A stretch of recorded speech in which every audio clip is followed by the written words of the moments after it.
Just plain tough. Just plain good. It's not good enough. We're gonna show you what league's all about. If There's a lesson to be learned, we're handing it out. This game is our game. This town is our town. Turn the heat up and listen to the crowd. Good evening and welcome to the Joust. My name is Nagy. I'm here as always with my co-host Liam McNeil. But tonight, Jousters, we have a very special guest, a true doyen of rugby league journalism, as well as, you know, if there's anything written about the Newcastle Knights, it's just purely a rumour until this bloke confirms that we have Barry Toohey here with us tonight. Baz, welcome to the Joust. Hello, boys. How you going? Mate, wonderful. All the better for having you here, Barry. Thank you very much. Thanks for the invite. Pleasure. It's our pleasure. Now, unfortunately, it's a bit of a sour note because we're coming off 3 losses in a row. Lost to the Titans on the weekend, 26-33. I'm just going to throw it straight to you, Barry. How do you think the game went? Oh, it was a game the Knights should have won. It's pure and simple. They threw it away. I mean, there hasn't been too many games in the last couple of years where we can say that about them. And the last 2 weeks, the last 3 weeks, there've been games that they probably could have won, but particularly on the weekend, they could have won. They just dead set threw it away. I think that's what made it hurt the most. You know, we're so used to having games where we couldn't win, and now we're getting games where we should win and we don't. It just makes the last few years' pain seem a bit, what has it all been for? Why did we bother? But, it hurts so much. The expectation's a lot higher now, obviously. That's with everyone. So that's why it hurts a bit more because, you're going out there thinking, that you're a chance of winning, and at the weekend, you finish the game and think, well, how did we not win that? Or how did they not win that? Yeah. It's funny you bring that up because that harkens back to a point we were talking about last week. It must be great being a fan of more successful clubs because you just kind of don't worry about these games, where for us it's such a make or break thing because we've now got these expectations having come from not having them in the past. I remember last season I was so looking forward to, the last 2 seasons, 3 you could argue, that I was like, after the flogging after every team, no matter where we went, we just copped a flogging, and then I just thought, I just want to be competitive again. I just want to see the team, really match it. And I was like, I don't even care about the win. I was so wrong because I really do care about that win when it's there. Yeah, thank you for that, Nagy. Cheers. Yeah, that's hopefully Thank you putting that to the club. I didn't wish any bad thoughts. But Liam, what went right for you on the game? Look, a few things, like Barry said, it's a game we should have won. A few things did go right. We've been discussing over the last few weeks the line speed in defence has not been good enough, allowed forwards to get a bit of a leg up. It was much better coming out in the first half, especially. Second half, it kind of dropped off a bit, but the defence seemed to be improved. Connor Watson looked dangerous with the ball. I thought he's kind of starting to find himself. It's a shame that, as we'll discuss in the news later, Lamb's gone down because they looked like they were starting to form a bit of a combination with Watson running, and it's just... we should have won. It's there. It's there. There's so many kernels of success in the game. Yeah. I think Mitch Barnett moving out to the edges, I think he's been good. What do you think about the Guerra-Barnett switch? I kind of didn't see it coming, but since it did, I've liked it. Yeah, I think Mitch Barnett's more suited to the edge, and I think Nathan Brown's been wanting to put Guerra in a bit closer for... Well, he did it a couple of weeks ago for the first time. Well, he was talking about it a month before that, so it was just a matter of when it was going to happen. And I think Barnett's been really good the last couple of weeks, and Guerra makes his 40 tackles, probably keeps the middle a bit tighter. So not a bad move. Well, it was incredible seeing the numbers and the work Guerra was getting on the edges, having him in the middle. I think, like you said, he's going to really shore it up, be a lot more certain of the middle. Well, I think even these 40-odd tackles that he made on the weekend, I think he was tackling at 98% effectiveness. It was crazy. It was he's the kind of guy, I think he controls the ruck better than any other Knights player. And it's sad to say that he's come from another club to learn his trade, but just giving that time and really slowing down the play the ball to the he gets pinged occasionally for laying in there, but I think that's inconsistency on the ref's behalf because I think he just seems to know the second just to peel off just at the right time, and I think other players right at that urgency. You can get a bit keen to get on, get off, and you let them back in the game. Absolutely. And he and Slade have, really kind of set that tempo around the ruck for the Knights. And with the signing of Tim Glasby, we'll cover again in the news later, I just feel like the more players we get from these successful outfits who are, well in tune with what you need to do in the game to get those little things, the more players we can get from those systems, the better, I think. It just leads to instilling a more successful culture in the club. Yeah, Joe Barry, you got. Well, they're the sort of players you need. The team that they've had in the last couple of years have been really inexperienced. So they're looking to bring players from clubs that are successful. And you look at the 6 or 7 players they brought in this year, they've all come from top 4, top 5 clubs in the previous couple of years. So that's an indication they want to bring some guys in that have been there and done that at clubs that have been successful. And hopefully, it's taking a while, but hopefully it'll rub off on a few of these young blokes that are here and haven't really had the knowledge of how to win a game because they haven't won any. That's true. Like, and there's players that have like there's 20 career games and still waiting for that big win moment. I know like players like Josh King has sort of was out of that side, and then he's missed all the first half of the season wins, and now he's still coming back in. He's getting those tight losses again. He must feel like what's changed. Deja vu all over again, isn't it, Nagy? Yeah. Well, I think Jack Cogger was the Manly game. Jack Cogger's first win in NRL win. And he hasn't played. He's probably only played at 9 or 10 first grade games, but and looks like he'll be getting a few more under his belt before long too. Yeah. Well, Liam, I have to ask you, have you thought, even though a lot went wrong that game, a fair bit, but, especially in that last 20 minutes. But if there was a player, hats off for this week, Liam. Well, yes. Yeah. Got to give it to Herman.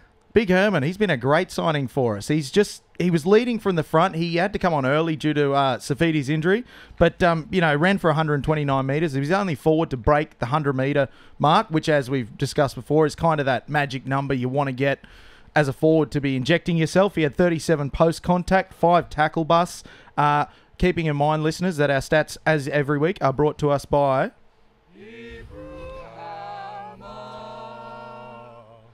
That's the Hebrew Hammer. That's our resident stat man, Josh Spiegelman. Great stats as always. He also said to say he loves your work as well. Huge fan. Knows his numbers too. 26 tackles and a meat pie, which I believe was forecasted by an avid listener of the show, Brett Cruikshank. Good call, Brett. Well done. Yeah. So hats off this week for you, Herman. SASA, a man so nice. Got to be Herman. They named him Herman. What about yourself? Oh, he's read my notes. Oh. I thought... Sonny, I can't read. I'm sure before we kicked off, he said Kalen Pong is going to be his bloody hats off. And, I'll save that for mine. and I was suggesting to him that I had someone else in mind, and... Sorry, Barry. Herman was an obvious one. I thought he was outstanding. He's been a great signing, hasn't he? He's brought what we need a bit more of, I think. He's had a couple of off weeks, I reckon. He's had defensively, I thought he was pretty average in a couple of games. But I thought he's got a rocket. He started off the bench, I think, didn't he? Yeah, he did. And that was the reason why, because he got a bit of a rocket and he responded. Which shows, I guess, the positives of what Nathan Brown's trying to do with... people have been calling for a bit more of a set roster, but it seems like Brownie's really trying to, push you play well and you start. You play poorly, you go off the bench. Seems to have worked really well for Herman. Some other players, I don't think it's taken as well with, but I feel like that's kind of the perfect response to being put back to the bench. He just came out and did what he had to do and did it well. He's been true to his word, especially dropping the likes of Chris Hyington and Jamie Buhrer, which I don't think, especially Buhrer being co-captain as well. That's it's a huge drop. Well, he hasn't dropped Chris Hyington. He's rested. Rested. Sorry, he's being rested. He hasn't been dropped. Well, he's very old. He probably needs a lot of rest. That's 46 years old, I think. I think he's got 20 years on me, and I need a nap every single day. I don't know how he does it. He's managing that with training and everything. But I think as far as a player that stood up, I don't think you can go past a certain player that we always like to give hats off to. It's Kalen Ponga. The perpetual hats off to the Pong. Yeah, well, it's hard not to give it to him. Every week I thought, I thought to myself, I don't want to keep giving it to Pong because we've given it to him about 5 or 6 weeks now. But he's just been a standout. He probably could have got it every week. I don't think he's had a particularly bad game, maybe against the Roosters at round 3. But even then, the expectation now is so high on the 20-year-old kid that's just come into first grade that we're expecting him not only to play well, but to win us games. Well, I'll step in here and bag him. Oh, excellent, please. Yeah, Barry, you heard it here I'll first, bag Justice. Him. That should be the last time he feeds a scrum. Yep, fair call. I think Billy Peden, the former Knights hooker, been turning over in his grave, seeing a hooker actually hook for the ball and lose. When was the last time you saw that? I've never seen anyone put the ball in the scrum in the middle. Yeah. And that's what poor old Kalen did, and obviously he didn't get the memo about how to feed a scrum. You put it behind the lock's foot. Yeah, there you go. That's why you cheat. That's right. Well, thank you. That is why you cheat. That's probably the first bit of bad press, pardon the pun, that Kalen's got. And I would say this, given the fact that it's a Knights feed into a scrum, I'm not sure why Kalen Pong is feeding the scrum and not out the back line. That was an interesting call. I've seen that a few times over the last few rounds. He's fed the ball and then It must be to get back to the blindside quickly or something. I'm not too sure. It's a strange one. I'm not too sure either. He definitely did, like, it was a highlight reel moment with him running, 102 metres, whatever it was, like coming out of the in goal with Kensio, and then, just that broken play that obviously I think most teams now are focusing and saying, don't let Kalen Ponga get an open play. Well, his highlight reel at the end of the year will be about 3 hours long, and his low light reel will be that scrum moment. feed. And I'll watch every second of both of them, I'll tell you what. He's definitely burst on the scene, and now we're at the expectation of. I mean, he nearly did win that game for us. We were 2 points ahead. It was still tossing and turning, and then to miraculously beat 3 defenders and then sprint away. Even though I think they might have only had 12 on the field at that point, they played with so much. I tell you what, just to move away slightly from Kalen, but the Titans play with the kind of heart that you'd really hope. Like, if I was a Titans fan, I would have been so proud of the Titans that game. Playing most of the second half with 12 blokes. One point they're playing with 11, still making great one-on-one tackles. And I don't know whether the Knights, took the heel off and just, thought, oh, well, surely we'll get over here. And it looked like Lockie Fitz was going to get over, and there was a great one-on-one tackle by that centre. I can't remember his name. Dale Copley. And so it was our game, as you said. It was our game to win, and we just threw it away. Well, I think actually the Gold Coast would have been approaching the game as if, this is a game we should win. Yeah. And I think they had a lot of belief in that. And I'm sure Garth Brennan, their coach, was, after their loss to Melbourne the week before, and I thought they played really well against Melbourne, they would have come into the game thinking they were a big chance. So they never lost sight of the end product in the end, did they? They never got that far behind. The 8 points was as far that they got behind, and they still thought that they could do it. And the Knights gave them a leg up, unfortunately. That last 10 minutes never looked like we were in it, really. Like, it was just it was too hard to swing that momentum back. And I think a lot of it was built on the back of Jai Arrow. He was immense for the Titans. He was absolutely immense. I want to put in my what went wrong column. We let Jai Arrow play. We should have done anything to prevent it. He was enormous. He was absolutely huge. Came back a week early from injury, didn't he? Yeah, because he was in hospital the week before. Came out of hospital play. That's a hell of an effort. That's a tough bloke. We got everything at the rub of the green. I thought we couldn't. The last couple of games, I think, especially against Penrith, we could think, the referees. But we got every hand I think we could from the referees through that game. It's a game that we can talk about us losing, but it's not a game that we can point the finger at anyone but the Knights themselves. It's and it's unfortunate to say, but to have, I thought we were lucky not to have a player sent to the bin under the same way that they had 2 players sent to the bin, and the way they're using that bin now, you can't do anything without to come off in the second half. Brand new second half kick-off, and then the first infringement, there was no warning. It was just, you're gone. It was like the carryover points of the first half, which is new. It's a new concept. I think everyone was like, I was happy, but I was also like, well, that's bold. Well, to be fair though, I don't think just because there's half time means that the warning before half time negates it. That's true. No. I completely agree, but I'm surprised I saw it. Yeah, it was a weekend for the bin too. But to be fair, while saying the Knights did win, should have won, there was still a few things that went wrong. I think the forwards just didn't step up. As we mentioned before, Herman was the only forward to get over 100 metres. I don't know, it looked like we were running really well, but when you look at the numbers, the forwards just weren't doing the work that we kind of expected of them. The Titans, I think, outran us by about 1,500 metres, 1,300, which it looked like a more evenly matched contest than it ended up being. Yeah. Well, as far as, especially on the forwards, my hat's back on to a player that I thought didn't really stand up, only because right through the week he was talking about how this game was going to be his game and he was going to play himself back into form and get angry, was Daniel Safidi. And obviously key moments in these games, you can't blame a bloke for dropping the ball, but he literally dropped the ball with no contact, and for someone to talk himself up and saying I'm going to take more ownership over this forward pack, and then silly error which ended up swinging the momentum back right when we didn't need it, and missing the tackle in their following try. That's my hats back on Daniel Safidi. I hate to say it too, because we lost with the other Safidi too. We did, yeah. We're currently down on Safidi's. Did you have anyone particularly, Barry, for a hats back on? I haven't checked your notes this time, mate. Well, I'm going to stick up for Dan Safidi. Okay, excellent. Thank you. Nice. We like that. Inexcusable error, mind you, and that was the second one in 2 games. Yep. Exactly the same or similar error. As you mentioned, this one wasn't even contact. This was just... he took his eyes off the ball from the kickoff, and it was a crucial time of the game. Ponga had just scored. They were 8 in front. They get to the kick at the end of that set, and who knows what happens up the other end. And there's the game. There was still, I think, 20 minutes to go, but it was a big turning point in the game. But Dan Safidi, in an interview he did in the Newcastle Herald with me during the week, and that's the article you were referring to, I think. Yeah. He basically said that he hasn't been playing well. He's gone backwards since last year, and he needed to lift his game. I don't think it was a war cry from him to say, look, this is what I'm going to do this week, blah, blah, blah. And I actually thought he didn't play too badly. His numbers weren't great. I think he was just under 100 metres. But I thought he took the ball up pretty strongly.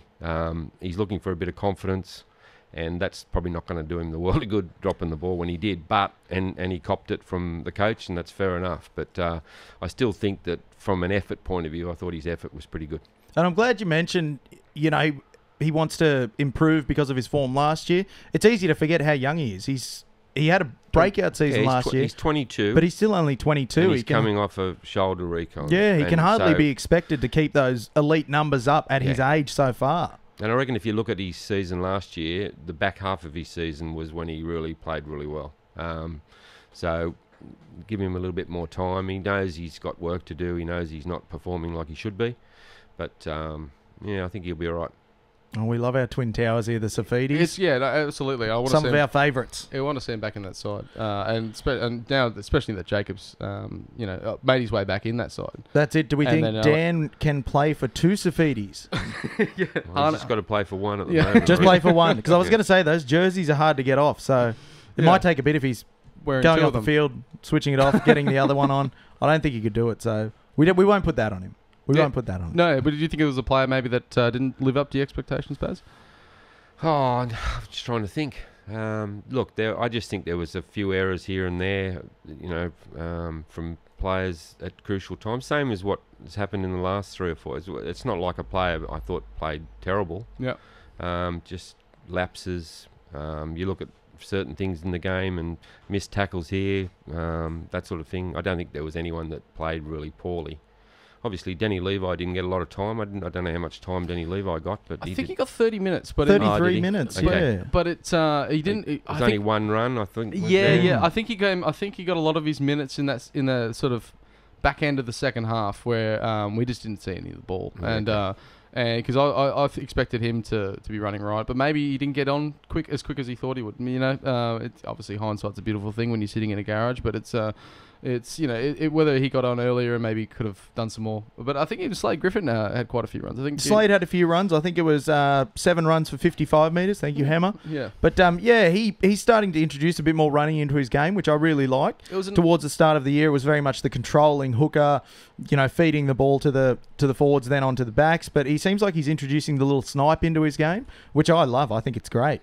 I think it was good to see him put Herman Esse over, and it was nice to hold the ball. It was like that, and sniping out, just tracking those defenders, asking the question, and then putting him over. That was a planned move too, by the way. Oh, really? Yeah, they've been practicing that a little bit. I think they saw that there might be an opportunity for that move, and she certainly opened up for him, didn't it? Absolutely. Yeah, well, that's Untouched. it. It looked like Herman had about a 30-metre run-up. He had a head of steam like I've never seen before. Well, I think both halves might have been outside, and Ponga may have been outside there. So I think a few defenders were looking to see where the threats were coming, and they forgot all about Herman. So you think it's that game plan, get the defence to stick on Ponga and then give the ball Correct. elsewhere. Correct. Yeah. Well, it definitely attracts a lot of attention these days, but still managed Especially from us. Yeah. Romantic and otherwise. But 12 tackle breaks again is crazy. He just seems to. He must just be strong. Pong strong. Pong strong. Hashtag Pong strong, ladies and gentlemen. Feel free to use that one. But listening to the Fox commentators talk about him, it's amazing his strength in the contact. Yeah. He's coming up against much bigger men with much more experience, and yet he always seems to break the first tackle. Yeah. And his balance. Or at least poke his nose through as well. I don't know. He just seems it's footwork. Yeah. He's strong. There's no risk about that because he seems to be able to pull out of tackles. But I think his footwork gets him into positions where defenders haven't really got him, or they think they might have him, and they haven't really got him. So, but he's hard to tackle. He's a wonder. That's incredible. He's He wax lyrical every week, and I shall never stop. It's creeping up. Long live the Pong. Another player that did stand up only in retrospect, looking at someone's come up with a fractured cheekbone, is our very own Brock Lamb, who there was still at least 15, 20 minutes left to play. You saw him fall down under the hip of a player during a tackle, and fractured cheekbone. Have you ever fractured your cheekbone, Lamb? And you're No. not maybe leaving Fanny's nightclub at 2 a.m. But it's like No, one of the- never have I ever. when you cop a knock to the face, the swelling builds up. You can hear your pulse pulsating through your face. Said I've been hit in the head a lot. Yeah, but you've I've been never hitting the head. fractured a cheek. Yeah. But it was amazing that he did have the courage to stay on, because he could have easily just thrown the hand up and said no. But that was the kind of guts I think everyone's wanting to see from Brock Liam. And I think he showed that all game, especially early in the game. The Titans really targeted him. A lot of kick pressure, a few really well executed borderline hits as soon as he got the ball away, which I couldn't be mad about. I wanted to yell, "Oh, he's late," but no, they actually timed their runs on him very, very, very well. And so he had a lot of pressure on him, but I thought he still had a decent game. There was a few sniffs of a run, little things here and there, but it's a shame that he's out, because I thought he was starting to hit his straps a wee bit. Well, he was looking for a bit of confidence, wasn't he? And I agree with you. I think he'd improved. No risk about that. And obviously a new partner, new 5'8" partner as well the last couple of weeks. So it's just disappointing now that he's back on the sidelines again. The Merry-go-round of harms again. merry-go-round. Goes That's it. around Thank you, once Nagy. more. Merry-go-round, funnily enough, is our word of the week. Oh, you fit the Merry-go-round. You fit the wrong button there, Liam. Yes. But yeah, no, it was definitely it was an exciting game. Is probably the wrong word to say. But there was a lot happening. Obviously, in scoring 26 points, you hopefully don't want to lose those games. But the Titans did everything in their power to win it back, and they controlled the game well towards the back end. But speaking of the back end, this is the back end of the first half, and we'll be right back for the second half, so stick around. Beauty. All right. Yeah, I shouldn't have watched that game. It's all right. Welcome right back to the Joust for the second half. We're here with Barry Toohey as a special guest. Liam, we have a bit of a giveaway. We do, ladies and gentlemen. Don't forget to subscribe to our YouTube channel, youtube.com/thejoust, and you could be attending the Commonwealth Hotel for Moorish Mondays in this beautiful Henny Penny Newcastle jersey.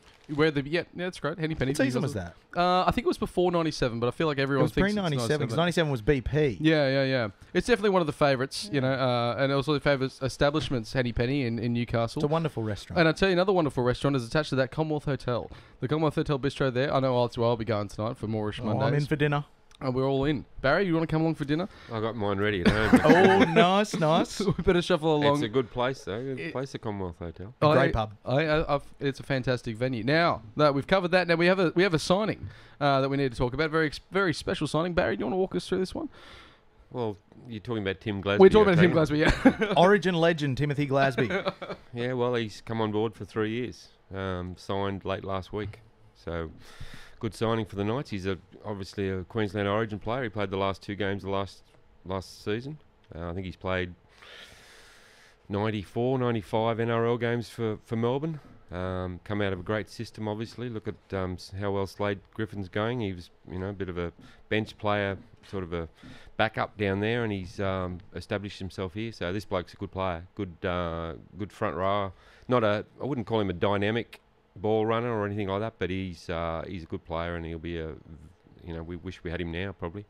That would be nice, yeah. But yeah, great signing. I think, again, like we said earlier, the more players we can bring in from successful clubs with excellent structures, I think it's only going to benefit the Knights. And just quietly, very good signing. Melbourne just does some great things with their front rowers. Some little things. They really sort of, I think, reduce, really narrow their work, where they really, their effort areas, I think we've talked about before. But to bring some players out of, they really roll the dial with a few players like what was that, the guy, Hunt? No, what's his name? The big fella. The big fella, Yeah. Sam Cassiano. No. Yeah, Sam Cassiano's a great example of it. Sam Cassiano went down there, obviously stepping up in form, playing well. But they did with Jason Riles. Adam Warno, a Knights alumni. Daniel Abraham as well. Went down there and broke his leg again. But that's my one concern about the Glasby signing. He might be, one of the Bellamy masterstrokes where he takes a, I guess, somewhat average forward and turns him into a superstar. Remember, Todd Lowry was a game winner, and I think he won a premiership at Melbourne.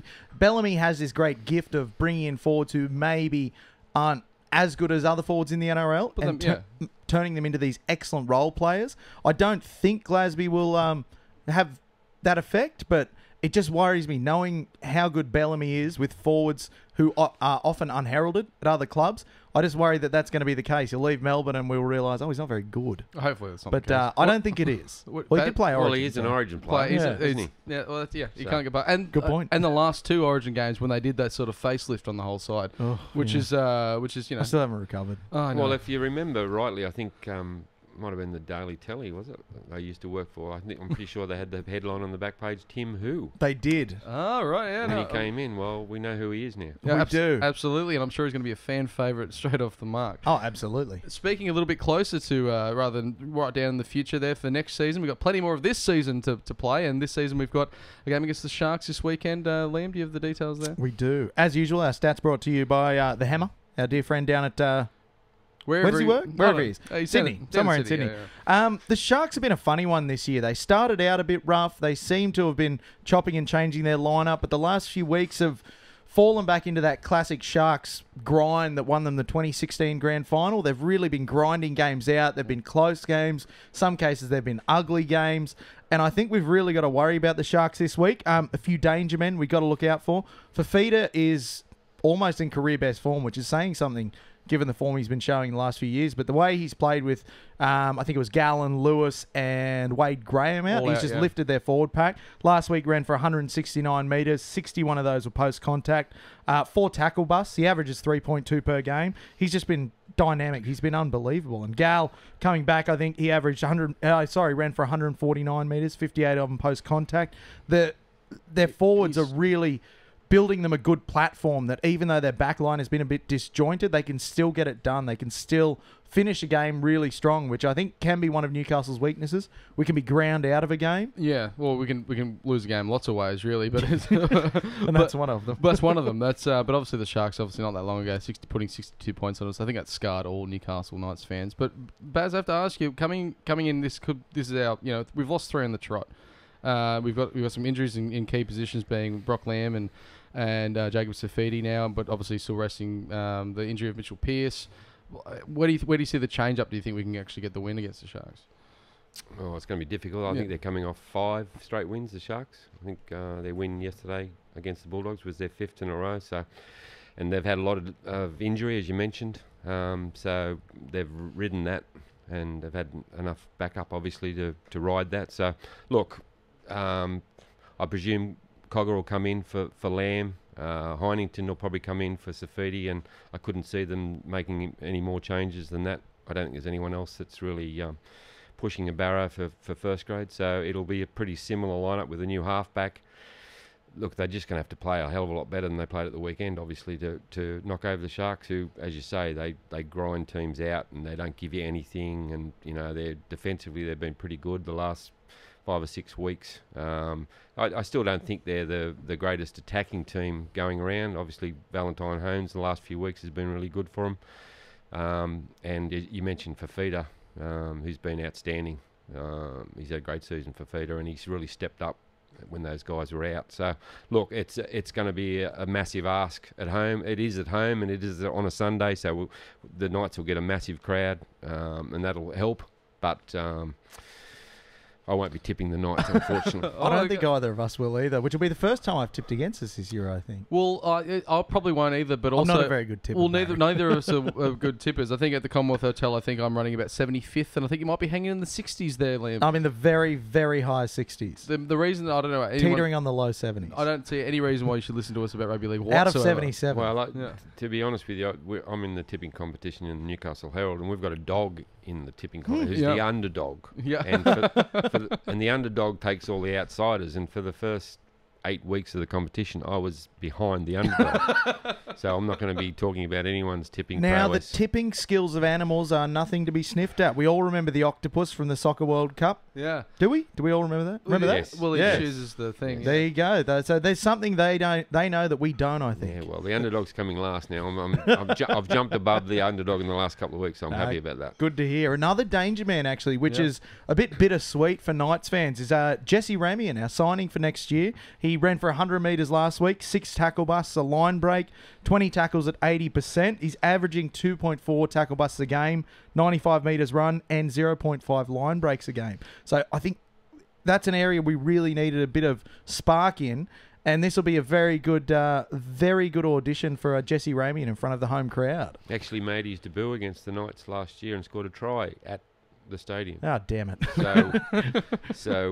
A second debut, a second sort of like, now that we know we've got him, it'll be such a bittersweet. It was like when Kalen Ponga scored a try against us in the Cowboys match last year.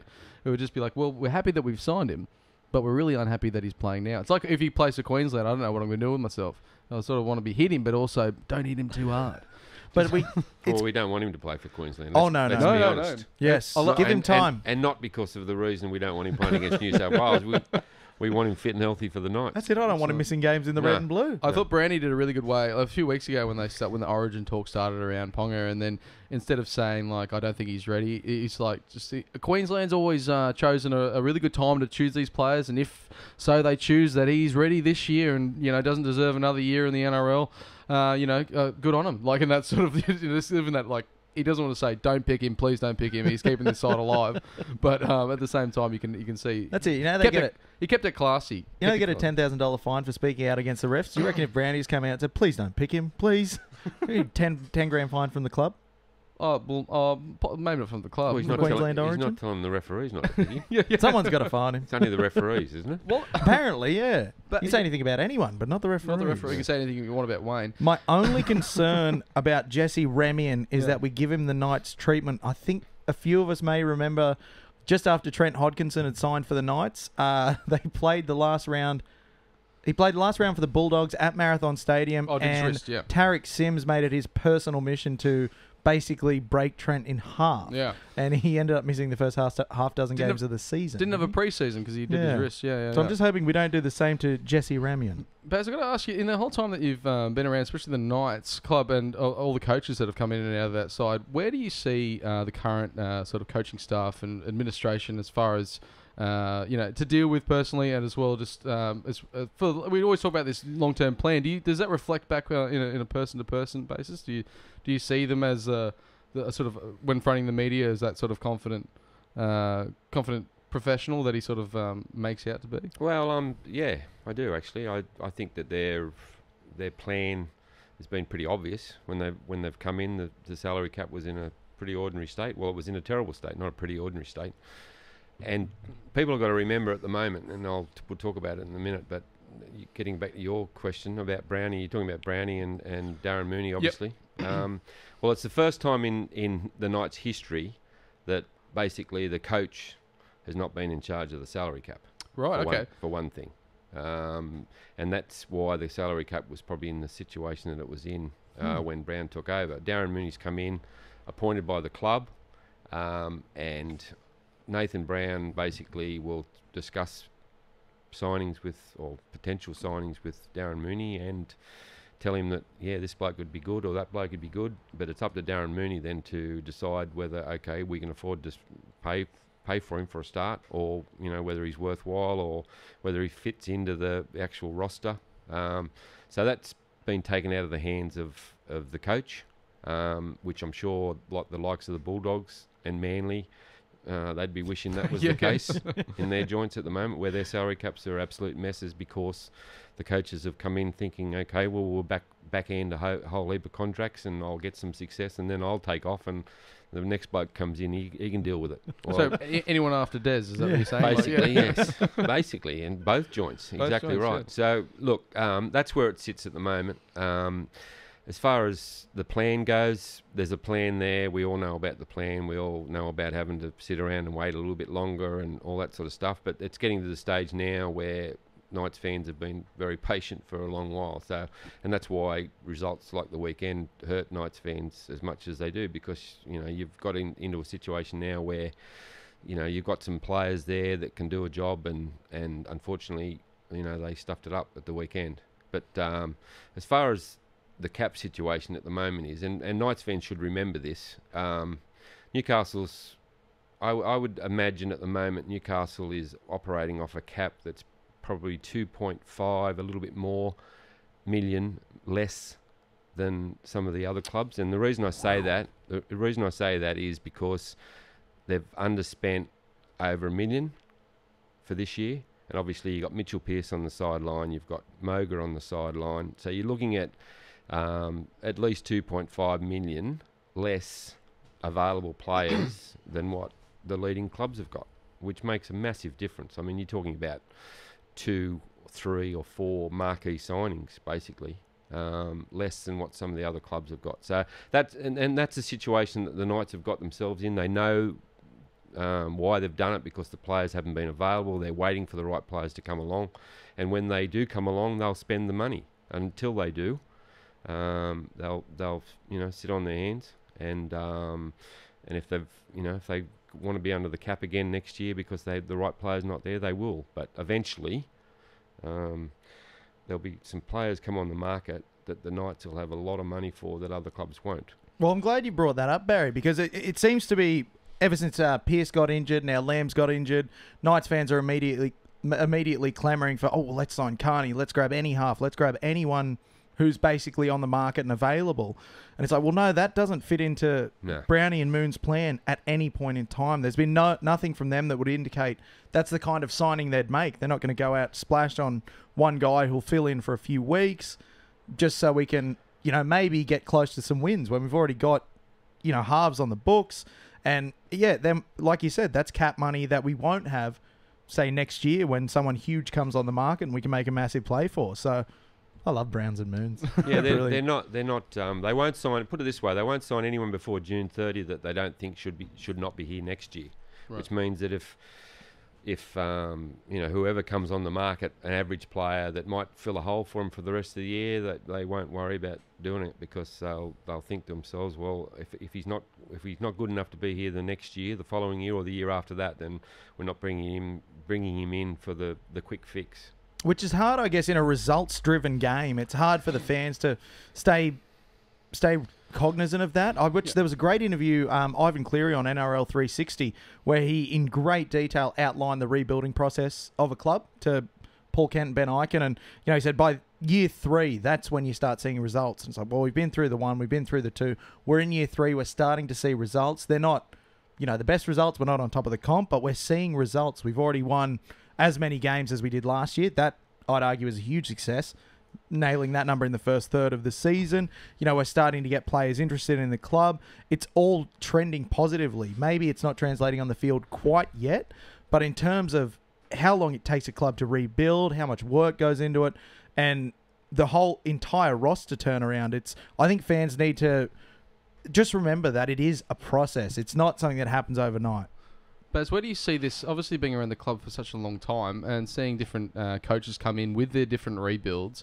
I can remember back after Hagan with the Brian Smith rebuild, which was done pretty much in one season, and it was a real clean out of a lot of players that were, that were seen as like real Knights, real stayers at the club, and where does this rate on rebuilds as far as, do you really think this is going to, do you think this is going to be another fall to pieces and, Brown gets a sack and then we get another coach in, or do you really think this is going to be a stayer? No, this will be a stayer. Yep. I think it'll be a stayer. Look, Brownie's going to come under some pressure eventually, obviously. But he's not under that much pressure at the moment. He's got the pressure on the players to perform, but, when the season kicked off, before the weekend's game, if the season had kicked off and you'd have told me, for example, that okay, the Knights will be 5-5 after, or at one stage they were 5-8. Yeah. You would have been jumping for joy. Yeah, because absolutely. I looked at the draw at the start of the year and thought, well, they could be 1 from 8 or 1 from 9, and had all those away games. It was a rough start. But all that did was increase the expectation on the team, and then you lose Pearce, who's been a massive loss. Because he just runs the show basically, and has done from the time he got here. So people, it's the expectation that's causing a little bit of drama. But it's not going to knock them from what they think is the right path. And the right path for them is we've just got to do this gradually and make sure we bring the right players in. And when the right players are available, we'll make sure they get them. And look, Jared Wallace is a perfect example of that. Jared Wallace was keen to come to Newcastle, and he was in town last week. The Titans had a 3-year deal on the table. They wanted him to accept.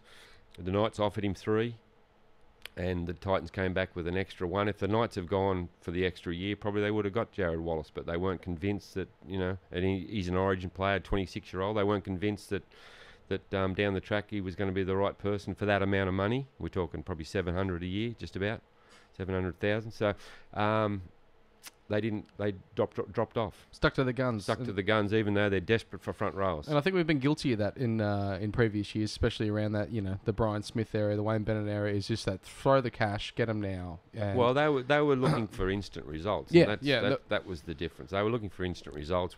Brian Smith got rid of 17 players or whatever it was that first year, but he also dismantled the junior system and brought in a whole heap of kids from Auckland, New Zealand, and into the 18s, and that sort of upset the apple cart down below as well. And basically, by the time he'd left, the joint wasn't great either, was it? And Wayne was brought here to win premierships. In defence of Wayne, he was brought here to win premierships, and we want him now. Tinkler wanted him straight away, so he wasn't thinking long term either. And obviously, by the time he left, well, the place was in a bit of a shambles. That's it. And a lot of people do forget that Wayne got us within one game of a grand final. Yeah, well, a lot of people... I myself forget that very regularly. And Well, they finished seventh. Seventh, yeah. It was, and they got to within one game on the back of Bedsy. Yeah, it was. Bedsy finishing up, and all of a sudden it was, is this the last game for Bedsy? And they won 2 games. I think they bet the Bulldogs in that first week. Smashed the Bulldogs, I think it was 29-12. And then they went down to Melbourne, and I was in Melbourne for that game. That was fantastic. That was probably my last, really, I don't know. I was watching at the Dell of all places, and I was... It was the last time you felt happiness, wasn't it, Nagy? It was crazy. It was like the whole place was ecstatic, and you can tell, it was, anything could have gone. You could have flipped a table in that joint, no one would have cared. Around 2013, beating the Storm. I was watching it at the Fire Station Hotel at Wallsland. I was working there at the time, and it was me and 3 regulars all just pounding beers in the main bar because no one else was there. It was brilliant. It was a wonderful that's the thing, though. They finished 7th and won 2 games, and were, as you say, a game short of the... And that's what can happen. You get yourself into the playoffs, and anything can happen once you get there. That's it. Time you run. Well, it's funny you say, all the fans, they have expectations, but... It's like I always say, expect in one hand and shit in the other one, see which fills up first. Well, look at the Cowboys. You talk about teams. The Cowboys were sitting there thinking about Mad Monday. St George playing, I think, the Dogs in the last round. St George win. They're in the playoffs. The Cowboys are out. Of course, the Dogs a boil over, scored at the death, and the Cowboys got in and made it to the grand final. So just got to be around that conversation. Be somewhere close. Yeah. Which is, I think, given my initial prediction of the season... I've readjusted. I think anywhere in that log jam, that kind of 7th to 12th, is where I see the Knights. And that's all. Come playoff time, that's the only thing you have to do is be in the conversation. In there. And that'll be considered a successful year as far as I'm concerned from the Newcastle Knights. Liam, do you have the time? I do, Nagy. I think it's time for the news.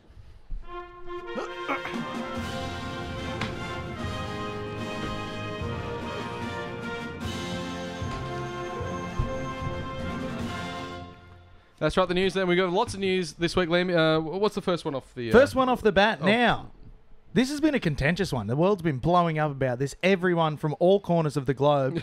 Dylan Napa using his head as some sort of battering ram. Ellie, can we bring that video up, please? It's a very strange one. I don't think I've really seen it before. And it's not great to look at, but it's just divided opinion more than I think any tackling style I've ever seen in my life, including going back to the days of the spear tackle. Well, I have to, say, let's say that Dylan Harper doesn't remain standing here and he drops to his guts as well, and he's on the deck. Does he still get binned for that? Baz, what are your thoughts on the tackle? Well, obviously it was legal because he didn't. He got binned for it, but they didn't charge him. So the NRL thinks it's legal. Corbin Sims has got a broken jaw. So north of the border, they don't think it was legal. They think it was illegal and should have went to the judiciary. It's reckless, I guess, using the head, or... Well, he had his arms there somewhere, and he sort of ducked into it. It's one of those ones, I suppose you can duck into a tackle anyway, but and they say that Corbin sort of shifted right at the death, which meant that their heads collided. It's dangerous. I think it's dangerous. His head certainly hit Corbin's head before his arms wrapped around him. So you could argue that he led with his head. Liam, you've had more head knocks than hot dinners. What are your thoughts on the head knock there? You think that was reckless, or can you remember the clip we just watched? Can you go back to the start of the question, please?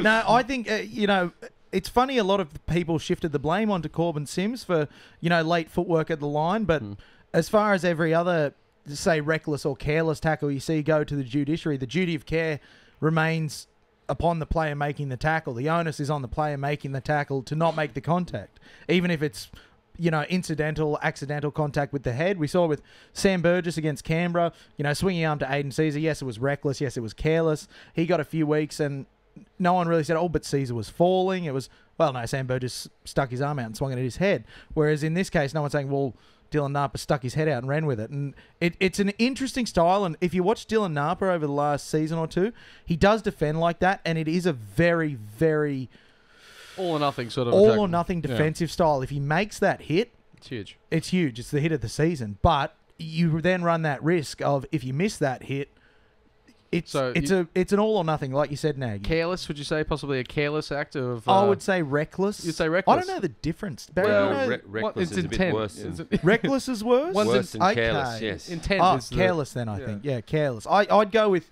careless, but on the higher end of careless. Okay, careless and grade, something else. But he gets charged in your book, does he? In my book, he gets charged. Yeah. And also probably sat down by his coach and said, look, you need to reevaluate your style, because teams are now that they've seen this, they're going to put footwork on you as they hit the line, and you're going to headbutt them every time. And you're going to spend a lot of time on the sideline. Also, it's a tough one. He's going to break his own neck doing that eventually. I think the duty of care comes back to him. Why do you lead with your head when you're defending? I'm not sure why you lead with your head. But look, I think it was accidental. I think the contact was accidental, and I mean, you can duck your head into a tackle to make a tackle anywhere, and the fact that it's hit Corbin in the head, I don't know. It's one of those. And as I say, they didn't charge him, so obviously the league at the moment thinks that it's okay. It was fine. Interesting. Something else in the news, speaking of charging and violence, we've got the punchies. Elliot, can we bring up the punchies? It was good to see finally back in the game. Well, not so good to see, but definitely after being I thought it was great to see. Being starved for the last 4 years, and we used to see a lot more. I could actually see the lead up to this. So it was a try. Or? Well, the lead up was very nondescript. It was simply a knockdown ball, and they're into it. Well, this is where Dylan Walker led with his head. Led with his head onto the fist. Yes. Again, reckless or careless, leading with the head onto the fist. What do we say? Well, stupidity is what it is. Well, look, he's got an absolute shiner on him there, and he ends up. He's got a fractured cheekbone. He could possibly be out for an extended period. But 6 weeks, I believe. Curtis Scott receiving 2 weeks for the early guilty plea. Do you think it's a 2-week fine, or do you think this is almost encouraging of players to get back involved in melees? Well, I would have given him more than 2. I reckon probably 3 or 4. We remember that Danny Williams was compared online. I think it's as it was compared to the Danny Williams punch. Yeah, because it was 18 weeks and 2 weeks. But I think as Isaac Butterfield posted recently, is comparing bananas to bandanas, absolutely, which I've never heard before. But I like. No, that's a good saying. But yeah, it was obviously I think it's somewhere more than 2 surely for after. Well, yeah. He is the biggest ledger in the game, mind you. That's Walker. Dylan Walker. Yeah, and Dylan Walker actually put something on Instagram last night to basically say, well, when you talk, crap. Talk shit, you get hit or something like that. That's exactly what he said. He did exactly on it, he said. And which I got to give him credit for. Amy Albert saying, I got punched, but I deserved it. Yeah, and the other bloke that got sin bin as well. Coruscant? He copped a week, hasn't he? He's copped a week, I believe, for third man in haymaking. His was a bit of a dog shot, I would have thought, because it was. At least with Dylan Walker, he was looking at the other bloke. Well, that was it. I sort of came in behind or on the side and just threw one. Yeah, I was a bit bemused when Curtis Scott threw 2 or 3, squared up face to face, and Braithen Astor called, it's a king hit. Braithen Astor's never stood out the front of the Kent Hotel at 3 a.m. on a Tuesday morning. He doesn't know what a king hit is. Yeah, well, last time he got hit was from David Farlogo. That just and he got sent off. And then he got the penalty against him, and he goes, "You're off your head" to the referee. I got penalised. I thought he got sent off for getting punched. With the bleeding lip saying, "Now, mate, the penalty's going against you." And he then get sent off for saying you're off your head? Oh, maybe. I don't know. It was a different time back then. But now, these 2 examples bring in an interesting conversation where when you put to the match review committee, when you put to the judiciary, do we take into account the injury of the player? So Curtis Scott's out for 2 weeks because he punched Dylan Walker. Dylan Walker's out for 6 weeks because he headbutted Curtis Scott's fist. It's really brought up this whole bee's nest of, well, he's out. The injured player's out for longer.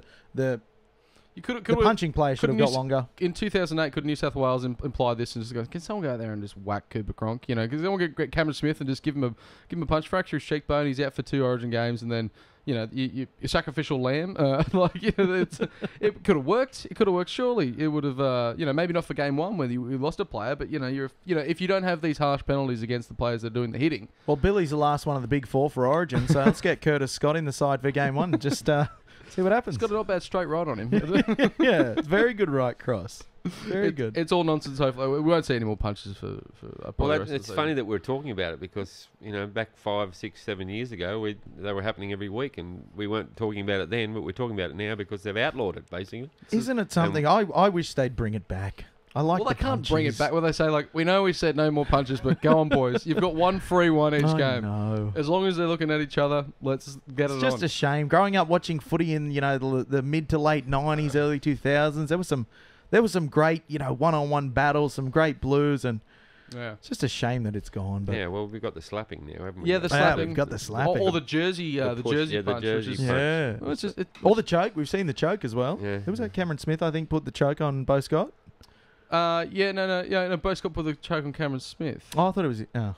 It was. We sent a few chokes. Blokes choking blokes. Yeah, blokes. More of it. Let's get more of it. Now, time to open that sack of yours, Liam. We're running very short on time, so we want to hear. We've got sack was brimming. Sack was brimming. Brimming sack as usual. Now, first question: Brett Cruikshank, aforementioned pointer outer of Herman SASA scoring a try. Yep. Pierce is out. We're lacking experience. Brownie is resting experienced forwards. Do we bring them back in? Your Buras, your Heiningtons, your Lilyman. Do we bring them back in for experience, or do we persevere with the younger forward pack we've got moving forward? What do we think, gentlemen? Well, I think Lilyman played. I did, yes. So you rule Damn him it, out. Brett. Lilyman played. He's already back. Heinington will come back, I would imagine, for Safidi because he was rested at the weekend. Getting a bit old, Heino, and needs a bit of a rest every now and again. Just put the ice on the knees. Well, as he said to the press conference last week, the old fella needs a rest. There you go. So, there you go. Jamie Bura, well, look, there's a place on the bench for Jamie Bura, but I don't think there's a place on the bench for Jamie Bura and Danny Levi. So if Jamie Bura comes back, then I'm not sure what happens to Danny Levi. Then he goes back to reserve grade. So look, it's an interesting one. I don't think at the moment the 2 edge back rowers have probably been the Knights' best in the last couple of weeks. So you wouldn't be replacing either of those. So if you're bringing Jamie Bura back, I don't think you can carry both him and Danny Levi on the bench.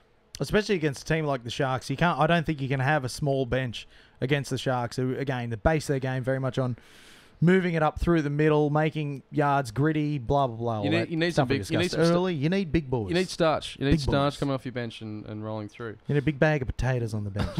Big bag of starch. Marcus James Harborn.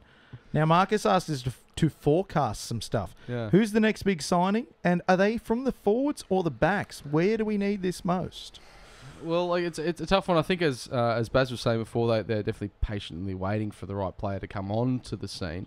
But I dare say, personally, looking at I think it's from the backs. I think we're a little bit short outside the backs. But then I haven't seen Nick Meaney or Tom Hughes, and play in first grade yet. And a lot's been said. I might see one side of them and think, "What? We don't need any more backs. They're perfect." But the way that injuries have ravaged us, I would say it's coming from the backs. But that's only after the Tim Glasby signing. Baz, what are your thoughts? Well, the good news for the Knights and your listeners is that I think Nick Meaney will be back this week. Excellent. He did his ankle in the first game of the season. Hasn't been back. He's been training. I think he'll be back this week. So he's a guy that can play first grade. Obviously, he's going to take a few more weeks, I would have thought. So there's a little bit of cover for someone in the outside backs. Look, they need another front row. I don't think there's any doubt about that. And they need another outside back. They're the 2 positions, without doubt. So it just depends on, I guess, who comes on the market. The first player that they want that comes on the market, they'll sign. That's it. I believe Leeson Armour has been ruled out. Wallace has obviously been ruled out. There was another. I don't think Leeson hasn't been ruled out. Oh, he hasn't. Because he'd be a great signing. I love what he's doing. He came up here and they want him, but he's from Auckland, and his wife is from Auckland. Their families are over there. They want to go back there eventually. And the latest I heard on him was that it would hinge on whether the Warriors had the money for him. If the Warriors have got a deal for him, then he'll go back there. But if they haven't, haven't got the money, then the Knights are still a chance. Oh, I like the word chance. But they haven't heard much from him in the last, few weeks. So. I will say it's an improvement just being a chance to sign Well, people. put it this way, he hasn't signed anywhere yet. So Excellent. until he actually signs somewhere, then the with a Knights shot. are still winning with a chance because they've got an offer in for him and they're keen to have him here. Beauty. I think we need a angry fella. It's just someone that We need someone a angry loose in the front cannon. row. Yeah, a loose cannon. Daniel Gibson asks, is it time for Jack Johns to come into the side to play halves? What with our current injury woes in the halves? Basil Thrasher. Jack Johns, I think, has played maybe 2, maybe 3 reserve grade games or New South Wales Cup games. He actually kicked a field goal with about 5 seconds to go 2 weeks ago to get him a draw against Wyong. But I don't think he's ready yet. He's still too young. put And it- he's coming off put it that that way. injury that he got in the World Cup Yeah, as look, well. he played the first couple of games in reserve grade, and then I think the coach sort of flicked him and Simon Wolford at the time, and he didn't get back in. And as soon as Simon left, go overseas, and Rory Kostjation took over the team, which is 3 weeks ago, Jack Johns was back in at halfback. So, and he's played the last 3 games, but I don't think, from what I've heard, I haven't seen any of their games, but from what I've heard, I don't think he'll be a chance this week.